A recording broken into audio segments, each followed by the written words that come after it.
Hello, everyone. My name is Bobby Srivastav. I'm a co-founder, chief product officer of Benikiva, and welcome to Unique Voices of Tech podcast, where we highlight diverse voices. And so excited to have Stacey Brown, because for me, he's one of the leaders that's allowing founders of all sizes, backgrounds, a forum at their events, and they have an upcoming symposium that we're a sponsor of, that we're excited. And that's why I wanted to do a Hartford special for the next few episodes to really highlight startups that are supporting Hartford. So with that, Stacey, would love to get an introduction of who you are and what is InsurTech Hartford, and what is this symposium that's coming up in less than 30 days? Sure. Well, as you mentioned, I'm Stacey Brown, and I'm an insurance IT exec. I've been in the industry for over 20 years, and I'm passionate about it, is what I'd say. So 5 years ago, when I saw all the trends starting to bubble up around insurtech and emerging tech and the threats to the industry, and then investors started putting money into these early stage companies, and I thought, that's really interesting. I got to get involved in that somehow. And I live in Hartford, and Hartford is a huge center of gravity around insurance. We've got somewhere like 30,000 insurance professionals working in downtown Hartford every day. Our community really cares a lot about insurance, but there's no insurtech anything happening. And so I just decided to start, and I started out by having just basic meetup meetings. And over the years, it's just grown and grown and grown to the global brand it is. And the symposium that we're having is actually the second of its kind. We had the first one in 2019, and it was at the Marriott downtown, and it was a great event. You were there too. So we wanted to do it again in 2020, and it didn't pan out for obvious reasons. And same with 21. We were actually trying to launch it in October, but the Delta variant kind of kept us from being able to move forward on that. So we reset the date till April 26th and 27th. So that's what's coming up. And how many people have registered, and how many startups are actually coming to this event? So in terms of exhibiting startups, we have a startup exhibition zone with 50 booths in it. So right now we've actually contracted for 45. So there were a few more, but then some of them upgraded to the next level of booth, and felt, you know what, actually we'd rather be on the main floor. But this what I could tell you about this conference is it's going to be amazing. This startup exhibition zone is in the center of everything, and we've got 3 stages, and there'll be the main stage, which is kind of where we do keynotes and all the pitch events and stuff like that. We're going to be doing. Oh, by the way, all the startups are going to be pitching on the stage, and then we're also going to have 2 stages in the main ballroom, where that's where all of our tracks and sessions are going to be going on. So it's going to be a real open and high energy type of environment. There's always going to be buzz going on, and we've got the Barella tables and the networking lounges and great food and beverage plans. So this is not just like what I started 5 years ago with little meetups in a room somewhere. This is a full-on conference, and lighting, sound, like the whole 9 yards. And the content is pretty amazing too. If we've got 110 or 120 speakers lined up for 40 something sessions over the 2 days, with 3 parallel tracks going on. And there's something for everybody. Yeah, and I'm excited to be moderating a panel, and I know Brent is going to be doing the pitch on stage, so we're excited. And I was very amazed to see your speaker list, because you're getting like a global presence. So I see folks that are coming from Europe. Kobe's coming from Israel. So that is amazing how, like, literally you guys have done such a great job with this event, and it's really like becoming that global footprint for Hartford. And this event will allow people to really experience what insurtech and insurance, when they collide, all the cool collaboration and synergies that could that's the outcome that we all want, right? Yeah, definitely. And, since we started doing this, and I think part of the reason why it's grown to what it is because there's real opportunity that's created through just the serendipity of people coming together with like interests that don't really know each other. And the energy that builds and the connections that happen. And over the years, the stories that I've heard about people and making connections and how it's either led to investment or to deals or to new job opportunities and things of that sort. That's all the types of stuff that is like the event itself is just the activity, but it's all the opportunities that spin off of it that are amazing. And so this is going to be the largest thing that we've done. We're targeting 1,000 people. We had nearly 300 back in 2019. But since the pandemic hit, a number of our events went virtual, and we were having 500 and 600 people at a time attending those events. And the audience, to your point, became more and more global. And yeah, so we've got insurers and innovators coming from all over the place. You mentioned Kobe, so 14 startups coming from Israel. We've got hopefully people have the opportunity to go to the Global Insurance Symposium, which is the week before ours out in Des Moines. But if you don't make it, they'll be able to come and meet the cohort there, because the GIA is bringing their cohort to Hartford as well for the symposium, and Plug and Play's coming with some startups. So, and then there's just lots of other startups that we've gotten to know and work with and help over the years. And the investors are starting to flock to it as well. And one of the things that we're doing that's really unique from an entrepreneur perspective is there is one track in this symposium just dedicated to entrepreneurship. So that's where some of the pitches are going to be, all the pitches are going to be happening. In fact, there's a pitch contest to be judged by an actual panel of investors. But then we have sessions that are geared towards the entrepreneurs. Like there's one that it's all VCs, and they're all talking about what they think the next unicorn should look like, right? And there's another one about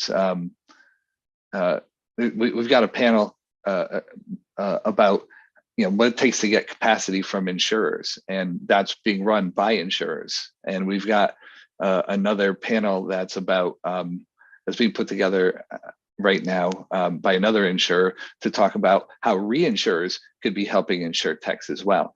So this whole track, this whole 2 days, if you are an entrepreneur, you would sit in front of this, you would sit and watch this. It's all happening on the main stage. But I don't mean to take away from any of the great things that are happening on the other tracks in the other stages.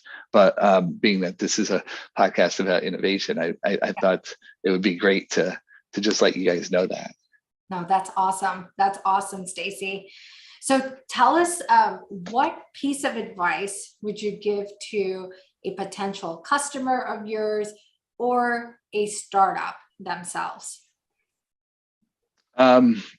Just in general, I'd say open minds, open doors, right? So since the day that I started doing this InsurTech Hartford stuff, I actually really didn't have, for the first time in my life, a game plan, right? I'm a planner. I'm analytical, and suddenly I was just like, I don't know what I'm going to do, but I'm just going to keep marching down this path. And being open about that has really brought me to levels that I like. Helping organize a 1,000-person conference in the Connecticut Convention Center was never anything that I would have ever dreamed of at the beginning, right? Not that it's a lifetime goal or something, but I'm happy that it's grown to be able to be at that level. And the other opportunities that have come along the way is great as well. So I'd say that same kind of principle. At the same time, if you're a founder and you're a startup, you've got to be focused on your business, and you can't be being distracted by shiny objects and stuff left and right, which gets easy to do. Oh, there's an opportunity over here and there's an opportunity over there. But you do have to stay open-minded to the fact that where you're headed isn't necessarily going to be where you go, but you can still go real far. And really, at the end of the day, all the stuff we're doing with InsurTech and technology in general is all about people. and making people's lives better, making people's lives easier. And so as long as there's a people aspect to whatever you're doing, you're heading on the right track. No, that's such a awesome advice. Open mind, open doors. I love that. Love that, Stacey. What is your one big ask from this community that's listening? Well, hopefully everybody's interested in the symposium, obviously selfishly, but I think that there is one big ask is that whatever it is that you're trying to achieve with your business goals and objectives, know that the InsurTech community, not just in Hartford, but globally, is very well connected. And so feel free to plug into people that are in your local communities. There's a community in LA, and I'm not gonna say here and list them all, but we know New York as well is strong. There's communities in Des Moines. There's communities in Columbus area, right, and Austin and Denver, and so there's a new one forming in Salt Lake City. So there's just InsurTech communities all over the place, and also across the globe. So if you need help growing your business or figuring out how to get on the ground, reach out to these communities because they can really help you. No, that's so great, because I know when we launched our first company, when we launched Benny Kiva, we were thinking about all the different events, and we picked a handful. And I remember the first conference, and I talked about this in my other podcast with Abel. The first conference, my goal was to seek out Abel because he was everywhere on LinkedIn, and I connected with him because he was in insurance. He had this podcast, and he was very involved with the InsurTech community. And I basically said, what are some events? And he listed 4. And that's kind of like springboarded us to get to know you, Stacey. Like in 2018, we came to Hartford, and it's really, that community is so connected, but it just, don't be afraid to ask, because we're pretty open and we want to help a lot of folks. And that's what I found with the Hartford community, with Des Moines, with every one of those communities, is everybody's super welcoming. So that's great. That's great, Stacey. Any final comments or anything else that you would like to add? No, not really. I think it's wonderful to be here with you, Bobby. I love watching you on social media, and I love seeing the success that Benny Kiva has been having over the years as well. I do remember when we first met and you first came to Hartford, and just continuing to watch you guys grow and be successful is so rewarding. So keep up the great work. Oh, thank you, Stacey. And if folks want to reach out to Stacey, what's the best way for them to keep in touch with you or to follow you? LinkedIn. I do all my messaging pretty much through LinkedIn. The insurtechhartford.com can keep you kind of up to date on what's going on event wise. And what's the one thing I would add, Bobby? I know it's just closing, but about the importance of events. So I actually wrote an article on LinkedIn during the pandemic about how events are going to be more important for innovation than they were post-pandemic than they were pre-pandemic, and mainly because with people either being more remote or maybe not coming to the office at all, the opportunity for getting together and creating those connections and the serendipity things that I was talking about at the beginning, those opportunities go down.